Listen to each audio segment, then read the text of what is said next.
100원짜리 동전 하나. 작은 손에 꼭 쥔 그 동전이 카운터 위에 놓였습니다. 할머니, 이걸로 밥만 조금 먹을 수 있을까요? 국밥집 할머니 박순자는 손에 들고 있던 국자를 내려놓았습니다. 7살짜리 사내아이였습니다. 옆에는 5살쯤 돼 보이는 여자아이가 붙어서서 오빠 손을 꼭 잡고 있었어요. 두 아이 다 머리카락이 헝클어져 있었습니다. 옷은 때가 묻어 있었고 신발은 앞코가 떨어진 채였어요. 아이들의 눈이 식당 안을 가득 채운 국밥 냄새를 따라 움직이고 있었습니다. 그날은 순자가 가게를 닫기로 결심한 날이었습니다. 딱 하루만 더 하고 내일 아침이면 간판을 내릴 참이었어요. 40년이었습니다. 어머니에게 물려받은 이 작은 국밥집 하나를 40년 동안 지켜왔는데 결국 이렇게 끝이 나는구나 싶었어요. 그런데 그 마지막 밤에 100원짜리 동전을 내미는 두 아이가 문을 열고 들어온 겁니다. 순자는 아무 말도 하지 않았습니다. 그냥 뒤돌아서서 부엌으로 들어갔어요. 조금만 기다려. 소뚜껑이 열렸습니다. 뽀얀 사골 국물 냄새가 가게 안가득 퍼졌어요. 아이들이 서로 얼굴을 바라봤습니다. 여자아이의 눈에 눈물이 고였어요. 이 만남이 얼마나 많은 것을 바꿔놓을지 그 순간의 순자는 전혀 알지 못했습니다. 사연 시작 전 구독과 좋아요 눌러주시고요. 지금 어디서 보고 계신지 댓글로 알려주세요. 그곳에 오늘도 따뜻한 하루가 가득하기를 바라겠습니다. 경기도 외곽 국도 옆 작은 상가 건물. 박순자 국밥. 낡은 나무 간판에 그 이름이 쓰여 있었습니다. 글씨가 조금 지워져 있었어요. 오래된 것들이 그렇듯이 그 낡음이 오히려 정겨웠습니다. 박순자, 66살. 사람들은 그냥 국밥 할머니라고 불렀어요. 가게 이름보다 그 별명이 더 유명했습니다.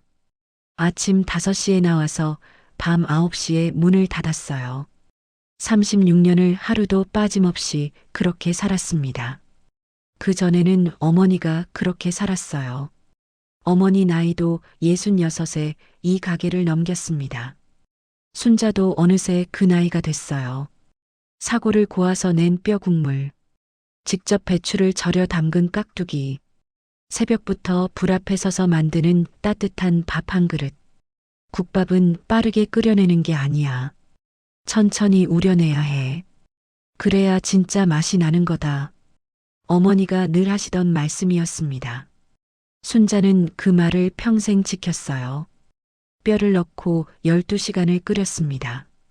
절대 빠른 길을 가지 않았어요. 그런데 세상이 달라졌습니다. 2년 전 국도 옆에 대형 프랜차이즈 식당이 생겼어요. 깔끔하고 넓었습니다. 냉방이 잘 됐고 주차장도 컸어요. 무엇보다 빠르고 쌌습니다.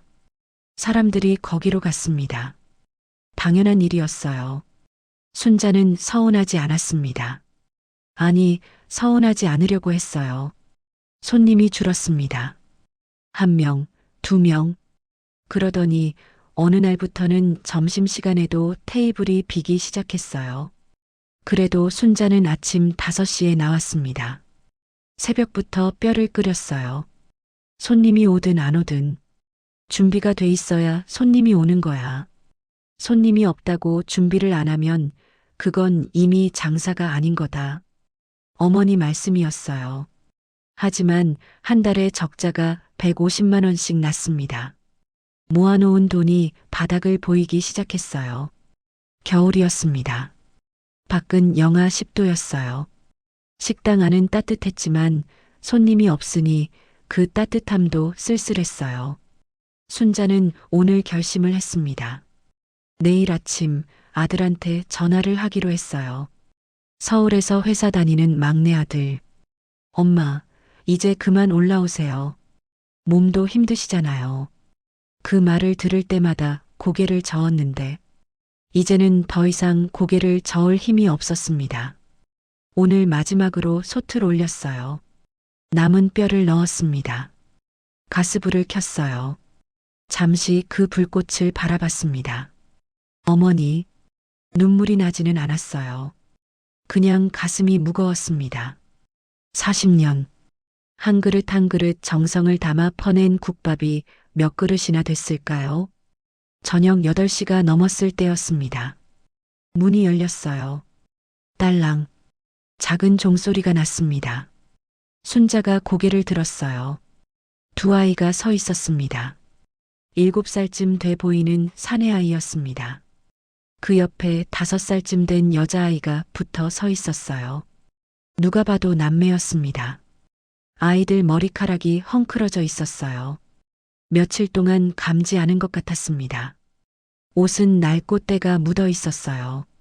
신발 앞코가 뜯어져 있었습니다.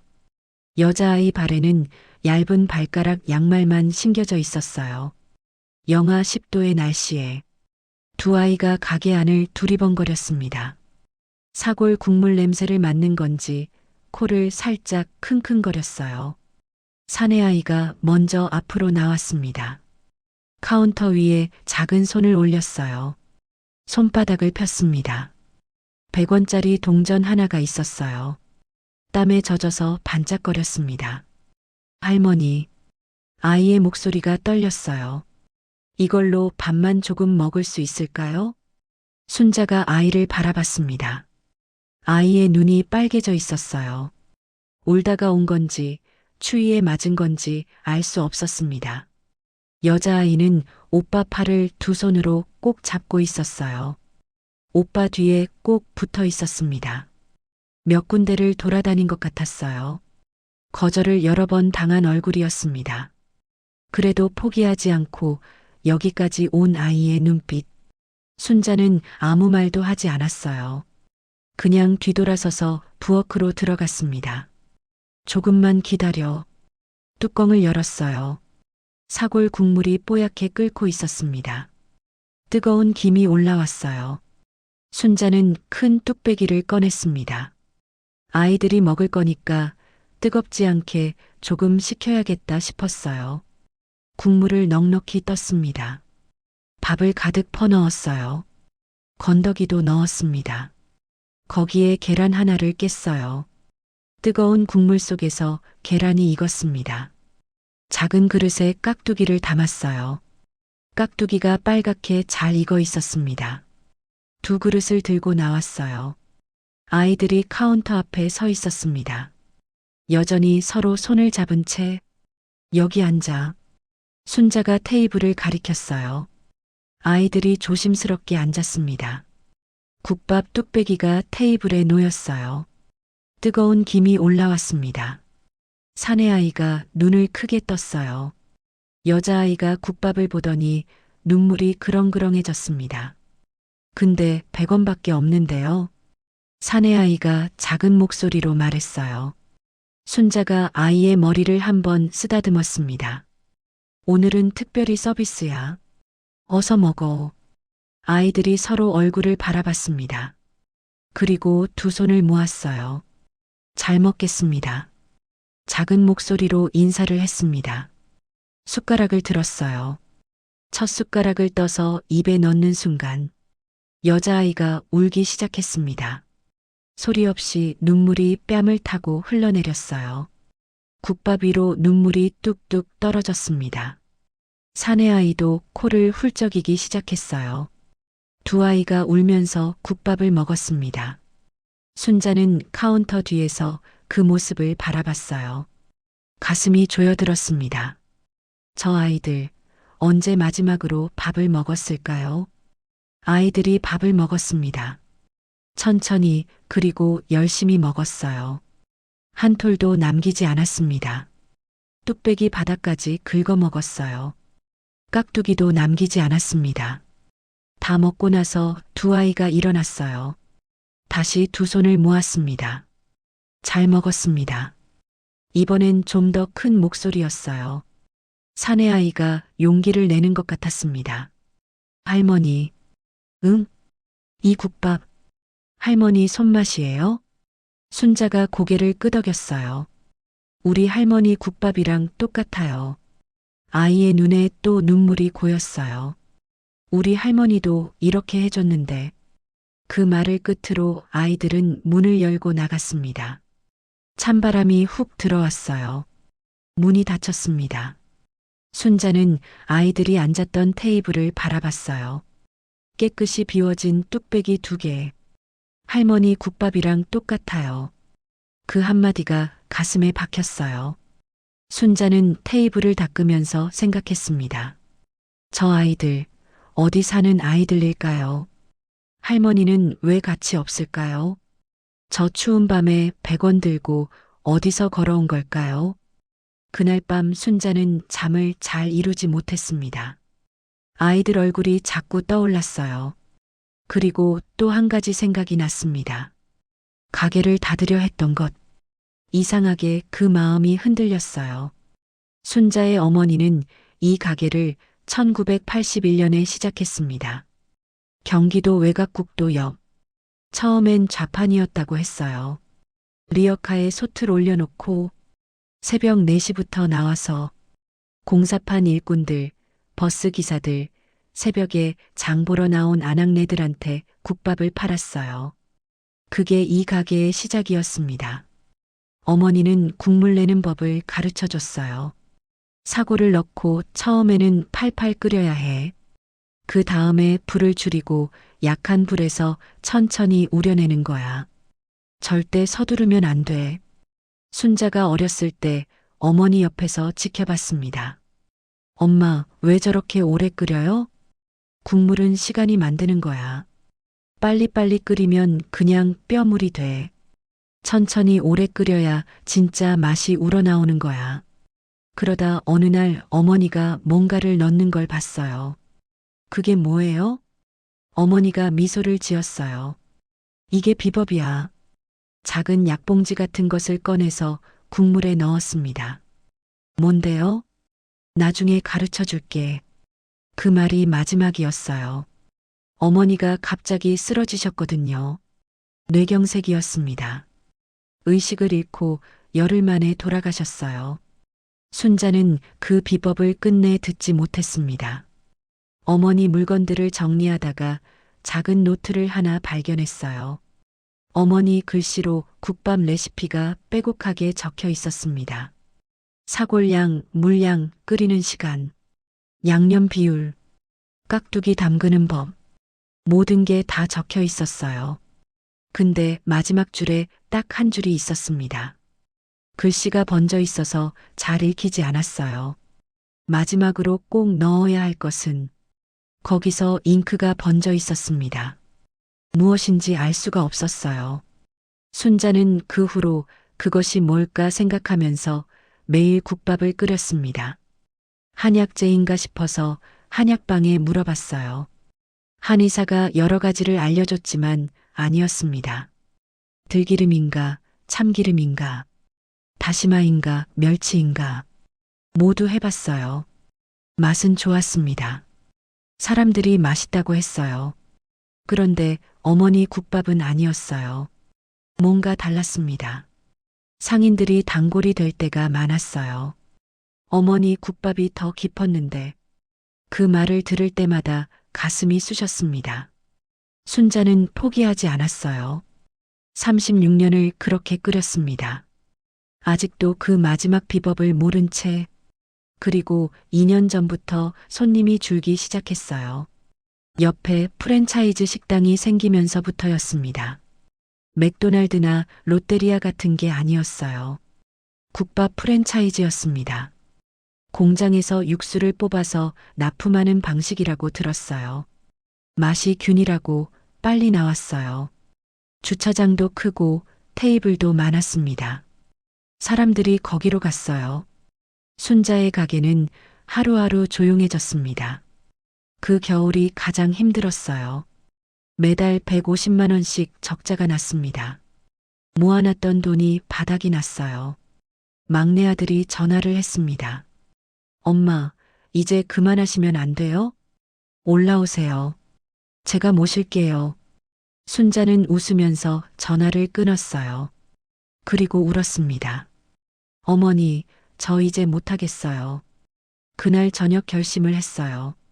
내일 아침 아들한테 전화하기로. 그런데 그 밤에 100원짜리 동전을 가진 두 아이가 왔습니다. 할머니 국밥이랑 똑같아요. 그 한마디가 자꾸 머릿속을 맴돌았어요. 저 아이들, 어떤 아이들일까요? 할머니 국밥을 알고 있다는 건 어머니가 먹여줬던 아이들이 아닐까요? 아니면 그냥 막연하게 한 말일까요? 알 수가 없었습니다. 하지만 순자는 결심을 하루 미뤘어요.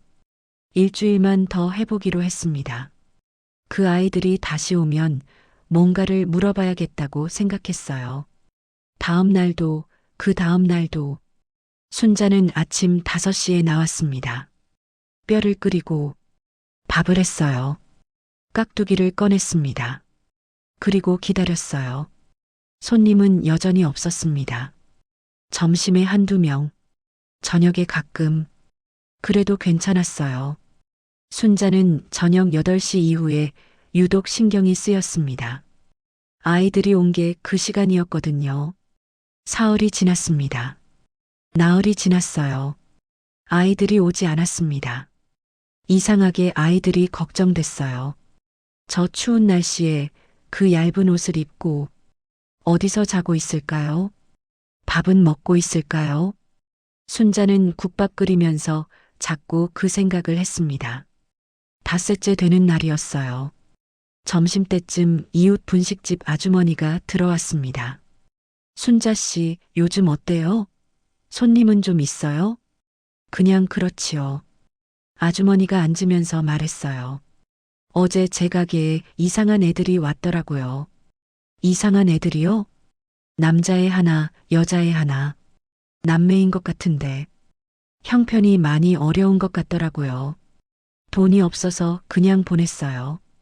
순자의 심장이 쿵 내려앉았습니다. 어떻게 생겼어요? 아주머니가 설명했어요. 헝클어진 머리, 낡은 옷, 앞코가 뜯어진 신발. 틀림없었습니다. 그 애들 어디로 갔어요? 모르죠. 그냥 가더라고요. 순자는 앞치마를 벗었습니다. 저 잠깐 나갔다 올게요. 가게를 나섰어요. 아이들이 어디 있을까요? 국도를 따라 걸었습니다. 뒤쪽 골목을 봤어요. 폐가 하나가 있었습니다. 그쪽으로 걸어갔어요. 폐가 담벼락 옆에 박스 상자가 쌓여 있었습니다. 거기서 인기척이 들렸어요. 조심스럽게 다가갔어요. 박스 사이에 두 아이가 있었습니다. 서로 꼭 붙어 앉아서 얇은 이불 한 장을 덮고 있었어요. 여자아이가 잠들어 있었습니다. 사내아이가 순자를 보더니 벌떡 일어났어요. 눈이 커졌습니다. 할머니, 순자는 말이 나오지 않았어요. 이 추위에, 여기서, 언제부터 여기 있었어? 며칠 됐어요. 사내아이가 조용히 말했습니다. 부모님은 어디 계셔? 아이의 눈이 아래로 내려갔어요. 한참 동안 말이 없었습니다. 엄마는 병원에 있어요. 병원? 많이 아프대요. 아이가 여동생을 바라봤어요. 미나가 감기에 걸렸는데 약 살 돈이 없어서요. 순자는 더 이상 묻지 않았습니다. 일어나. 나 따라와. 아이가 여동생을 흔들었어요. 미나야, 일어나. 여자아이가 눈을 떴습니다. 눈이 풀려 있었어요. 열이 있었습니다. 순자가 여자아이를 안아들었어요. 뜨거웠습니다. 아이가 거의 하루 가까이 열이 나고 있었던 것 같았어요. 순자가 아이를 들고 가게로 돌아왔습니다. 가게 안 테이블에 여자아이를 눕혔습니다. 약국에 달려갔어요. 해열제와 감기약을 샀습니다. 아이에게 약을 먹였어요. 따뜻한 국물도 조금씩 먹였습니다. 사내아이는 옆에 앉아서 동생 손을 잡고 있었어요. 순자가 물었습니다. 이름이 뭐야? 저는 도연이에요. 이건 미나. 몇 살? 저 8살이요. 미나는 5살. 엄마는 어떤 병으로 입원하셨어? 도연이가 잠시 망설였어요.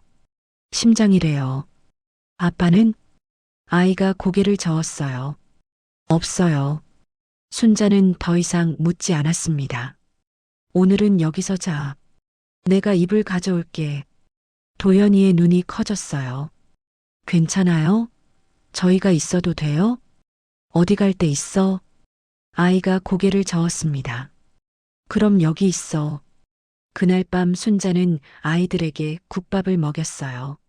미나는 아직 열이 있어서 조금밖에 못 먹었지만 도연이는 두 그릇을 비웠습니다. 밤에 아이들이 잠들고 나서 순자는 혼자 가게 불을 켜놓고 앉아 있었어요. 이 아이들 어떻게 해야 할까요? 병원에 있다는 엄마. 어떻게 된 상황인지 다음 날 아침 도연이한테 더 물었어요. 엄마 이름, 병원 이름. 경기도 외곽 작은 병원이었습니다. 순자가 직접 찾아갔어요.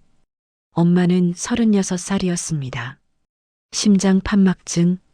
수술을 해야 하는데 돈이 없어서 못하고 있었어요.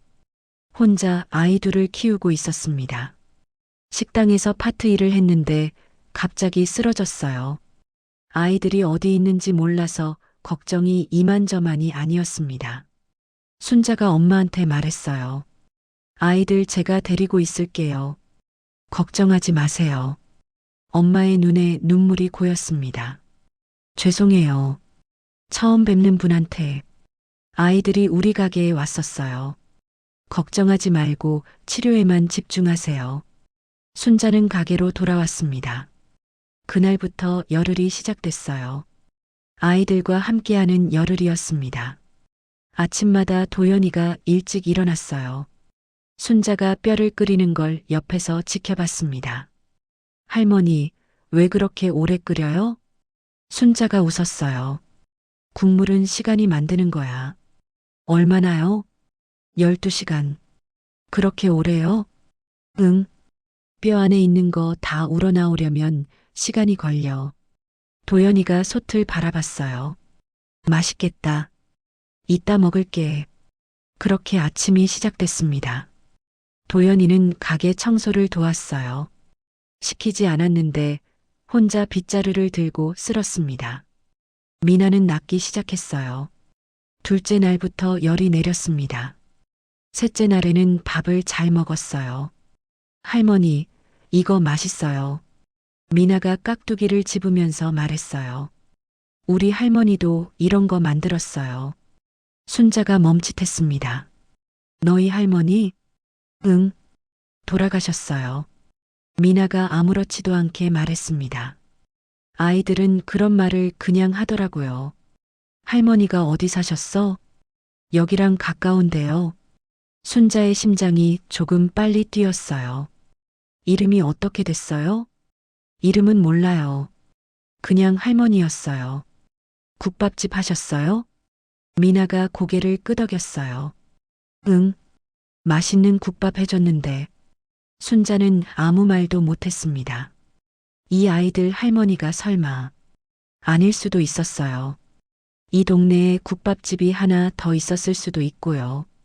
하지만 어쩐지 가슴이 이상하게 뛰었어요. 나흘째 되는 날이었어요. 도연이가 저녁 먹으면서 물었습니다. 할머니, 이 가게 오래됐어요? 40년 됐어. 우와, 그렇게 오래요? 응. 우리 엄마가 시작하셨어. 도연이가 젓가락을 멈췄어요. 엄마가요? 응. 할머니가 만들던 걸 내가 이어받은 거야. 도연이가 뭔가를 생각하는 것 같았어요. 잠시 후에 말했습니다. 저희 할머니도 엄마한테 가게 물려줬는데. 순자가 고개를 들었어요. 할머니가 국밥집 하셨다고 했잖아. 그 가게 이름이 어떻게 됐어? 이름이요? 도연이가 생각하는 표정을 지었어요. 김순복 국밥이요. 순자의 손이 멈췄습니다. 가슴이 쿵 내려앉았어요. 도연아? 네. 할머니 성함이 뭐였어? 김순복이요. 어디 사셨어? 여기서 버스로 2 정거장이요. 거기 폐가 있는 동네. 순자가 자리에서 일어났습니다. 창고로 갔어요. 맨 구석에 박스 하나가 있었습니다. 어머니 돌아가신 다음에 정리하다가 가지고 온 것들이었어요. 박스를 열었습니다. 오래된 사진들이 있었어요. 어머니 것들이었습니다. 그 아래에 작은 노트가 있었어요. 어머니 노트가 아니었습니다. 누군가 다른 사람의 노트였어요. 표지에 이름이 써 있었습니다. 김순복. 순자의 눈이 커졌어요. 손이 떨렸습니다. 노트를 펼쳤어요. 국밥 레시피였습니다. 사골양, 물양 끓이는 시간. 어머니 노트와 거의 같았어요. 그리고 마지막 줄에 마지막으로 꼭 넣어야 할 것은 먹는 사람을 생각하는 마음. 순자의 눈에서 눈물이 흘렀습니다. 그제야 어머니 노트에 번진 글씨가 떠올랐어요. 마지막으로 꼭 넣어야 할 것은 그 뒤에 뭐가 쓰여 있었는지 잉크가 번져서 읽을 수 없었던 그 부분. 분명 같은 말이었을 거예요. 먹는 사람을 생각하는 마음. 순자가 그 노트를 들고 나왔어요. 도연이가 순자의 눈물을 보고 놀랐습니다. 할머니, 왜 울어요? 도연아, 너희 할머니 이름이 김순복이지? 응. 할머니가 이 동네 오래 사셨어? 응. 엄마가 태어나기 전부터 여기 사셨대요. 순자가 노트를 펼쳤어요. 이 노트 알아? 도연이가 들여다봤습니다. 할머니 글씨다. 아이가 눈을 동그랗게 떴어요. 어떻게 가지고 있어요? 순자가 노트를 가슴에 안았습니다. 우리 어머니랑 너희 할머니랑 친구였던 것 같아. 나중에 알고 보니 그랬습니다. 두 사람은 서로 국밥 레시피를 나누던 사이였어요. 이 동네에서 각자 가게를 하면서 경쟁이 아니라 함께였습니다. 서로의 비법을 공유하고 재료가 떨어지면 빌려주고 힘든 날에는 서로 위로가 됐던 사이. 그 연결이 20년이 넘어서 두 할머니의 손주와 제자를 이어준 거였습니다. 순자는 그 밤에 솥을 다시 켰어요. 뼈를 넣었습니다. 물을 넣었어요. 그리고 이번에는 달랐습니다. 도연이와 미나를 생각했어요. 저 아이들 엄마가 빨리 낳아서 퇴원했으면, 도연이가 더 이상 추위에 떨지 않았으면, 미나가 매일 따뜻한 밥을 먹었으면, 그 마음으로 불 앞에 서 있었습니다. 새벽 3시가 됐어요. 국물을 한 숟가락 떠서 맛을 봤습니다. 손이 멈췄어요. 이게 이 맛이었습니다. 어머니 국밥. 36년 동안 찾던 그 맛. 눈물이 쏟아졌어요. 서서 울었습니다. 어머니, 찾았어요. 열흘이 지났습니다. 아이들 엄마가 퇴원했어요. 수술은 아직 못했지만 상태가 안정됐습니다. 당장 집에 돌아올 수 있었어요. 순자가 아이들을 데리고 병원에 갔습니다. 엄마가 휠체어를 타고 나왔어요. 미나가 달려갔습니다. 엄마, 엄마가 미나를 안았어요. 도연이가 조금 느리게 걸어갔습니다. 참으려는 것 같았어요. 그러다 엄마 앞에 서더니 그냥 울기 시작했습니다. 소리내서 울었어요. 엄마 미안해. 왜 미안해? 도연이 잘했어. 미나한테 약도 못 사줬어. 그래도 잘 지켜줬잖아. 두 사람이 안고 울었어요. 순자도 눈물이 났습니다. 그날 가게로 돌아오는 길에 순자는 생각했어요. 폐업하지 않기로 했습니다. 마음이 생겼거든요. 이 국밥집이 필요한 사람이 있다는 걸 알았어요. 돈이 없어도, 갈 데가 없어도 문을 두드릴 수 있는 곳. 어머니가 40년 전에 시작할 때 그게 이유였을 거예요. 순자가 잊고 있었던 거예요. 장사가 잘 되고 손님이 많아야 의미가 있다고 생각했는데 그게 아니었습니다. 국밥 한 그릇이 필요한 사람한테 국밥 한 그릇을 주는 것. 그게 이 가게의 이유였어요. 어머니 노트 마지막 줄. 먹는 사람을 생각하는 마음. 그게 비법이었습니다. 그 비법을 되찾았어요. 다음 날 아침 5시 순자는 가게 문을 열었습니다. 뼈를 솥에 넣었어요. 물을 부었습니다. 불을 켰어요. 이번엔 달랐습니다. 손님 한 명 한 명 얼굴이 떠올랐어요. 오늘 새벽에 일 나가는 사람, 밥 못 먹고 출근하는 사람, 몸이 안 좋은 사람, 외로운 사람, 그 사람들을 위해서 끓였습니다. 그로부터 열흘 후였습니다. 점심시간이었어요. 국도 옆에 검은 차 한 대가 섰습니다. 고급 승용차였어요. 차에서 60대쯤 된 남자가 내렸습니다. 정장을 잘 차려입은 사람이었어요. 풍채가 있었습니다. 그 뒤에서 40대로 보이는 여자가 내렸어요. 회사 임원 같은 차림이었습니다. 두 사람이 가게 앞에 섰어요. 낡은 간판을 올려다봤습니다. 박순자 국밥. 남자가 안으로 들어왔어요. 어서 오세요. 순자가 인사했습니다. 남자가 카운터 앞에 앉았어요. 국밥 주세요. 네. 순자가 국물을 떴습니다. 뽀얗고 진한 국물이었어요. 뚝배기에 밥을 넣고 건더기를 넣고 국물을 부었습니다. 식탁에 놓았어요. 남자가 국밥을 받습니다. 한 숟가락 떴어요.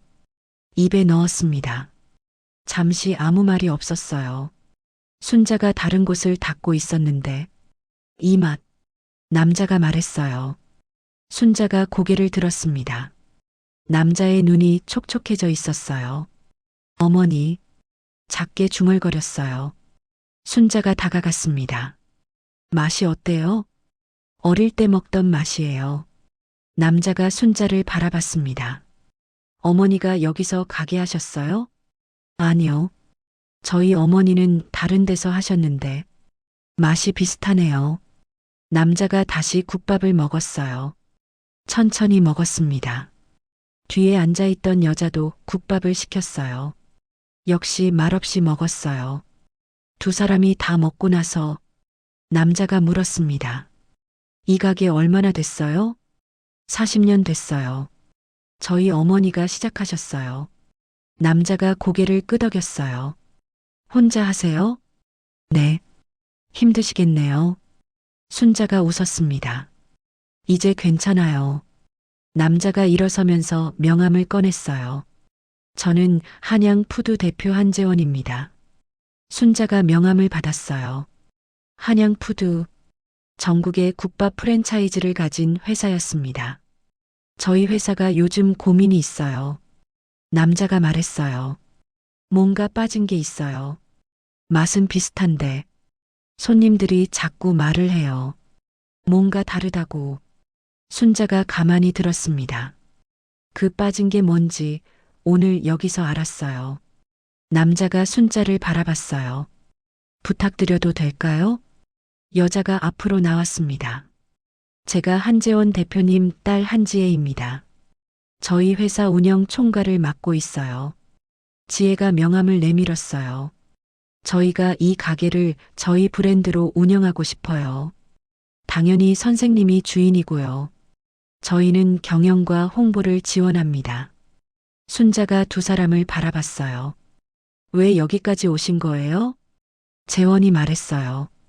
실은 열흘 전에 손자한테 국밥 얘기를 들었어요. 여기 국밥이 진짜 국밥이라고. 손자요?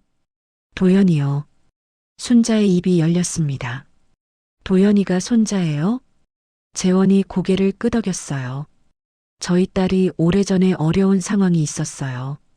도연이 아빠가 일찍 세상을 떠났어요. 딸이 혼자 아이들을 키우고 있었고요. 지혜가 말을 이었습니다. 저도 아버지랑 사이가 안 좋았어요. 경영 방식 때문에 오래 갈등이 있었거든요. 그래서 연락도 잘 안 됐어요.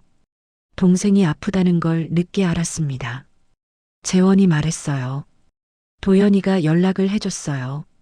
엄마가 병원에 있다고, 할머니 국밥집에서 지냈다고. 순자는 아무 말도 못했어요. 재원이 고개를 숙였습니다. 손자가 여기 얘기를 하는데 할머니 국밥이 우리 어머니 국밥이랑 똑같대요. 재원의 목소리가 흔들렸어요. 어머니가 김순복이에요. 순자의 눈물이 터졌습니다. 어머니 노트가 여기 있어요. 재원이 눈을 크게 떴습니다. 순자가 창고에서 노트를 가져왔어요. 재원의 손이 떨렸습니다. 표지를 보더니 노트를 가슴에 안았어요. 울었습니다. 60대 남자가 서서 울었어요. 어머니, 지혜도 울었습니다. 세 사람이 한동안 말이 없었어요. 그로부터 석 달이 지났습니다. 봄이 왔어요. 가게 앞에 사람들이 줄을 섰습니다. 박순자 국밥. 간판이 새로 달렸어요. 나무 간판은 그대로였습니다. 글씨만 새로 썼어요. 가게는 넓어졌습니다. 옆 가게까지 빌려서 테이블이 늘었어요. 그런데 가장 많이 달라진 건 그게 아니었어요. 순자가 달라진 거였습니다. 아침 5시에 나와서 솥 앞에 서서 오늘 밥 먹을 사람들을 생각하면서 끓였어요. 그 마음이 국물 속으로 들어가는 것 같았습니다. 손님들이 말했어요. 예전보다 더 맛있어졌어요. 뭔가 더 깊어졌어요. 우리 어머니 국밥 같아요. 그 말들이 쌓일 때마다 순자는 어머니가 생각났어요. 어머니, 이제 알았어요. 비법이 뭔지. 지혜가 매주 왔어요. 경영을 도왔습니다. 손님 응대 방식, 홍보, 위생관리. 지혜가 꼼꼼하게 챙겼어요. 처음엔 순자가 불편했습니다. 내 방식대로 하면 안 돼요? 물론이죠. 음식은 선생님이 하시는 거예요. 저는 그 음식이 더 많은 사람한테 닿도록 돕는 거예요. 지혜가 말했어요. 그 말을 듣고 나서 마음이 풀렸습니다. 재원이 말했어요.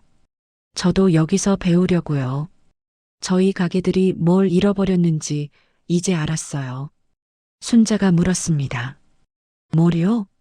마음이요. 재원이 웃었어요. 빠르고 싸고 편하게 만들다 보니 음식 만드는 사람 마음이 빠졌어요. 어머니가 늘 하시던 말씀이 있었는데 다 잊었어요. 어떤 말씀이요? 재원이 잠시 눈을 감았어요. 국밥은 배를 채우는 게 아니야. 마음을 채우는 거야. 순자의 가슴이 뭉클했습니다. 그거였어요. 어머니 노트 마지막 줄. 먹는 사람을 생각하는 마음. 그게 바로 그 말이었어요. 도연이와 미나가 가게에 왔습니다. 엄마 수술이 잡혔어요. 재원이 수술비를 도와줬습니다. 아이들 엄마가 나아가고 있었어요. 도연이가 국밥을 먹으면서 말했어요. 할머니, 응? 저 커서 여기서 일해도 돼요? 순자가 웃었습니다. 그거야 물론이지. 저 국밥 끓이는 거 배울게요. 그래. 가르쳐 줄게. 미나가 끼어들었어요. 저도요. 너도. 세 사람이 웃었습니다. 가게 안이 밝았어요. 손님들 이야기 소리, 뚝배기 부딪히는 소리, 뽀얀 국물 냄새. 40년 전 어머니가 이 자리에서 맡았던 냄새와 같았을 거예요. 순자는 솥 앞에 섰어요.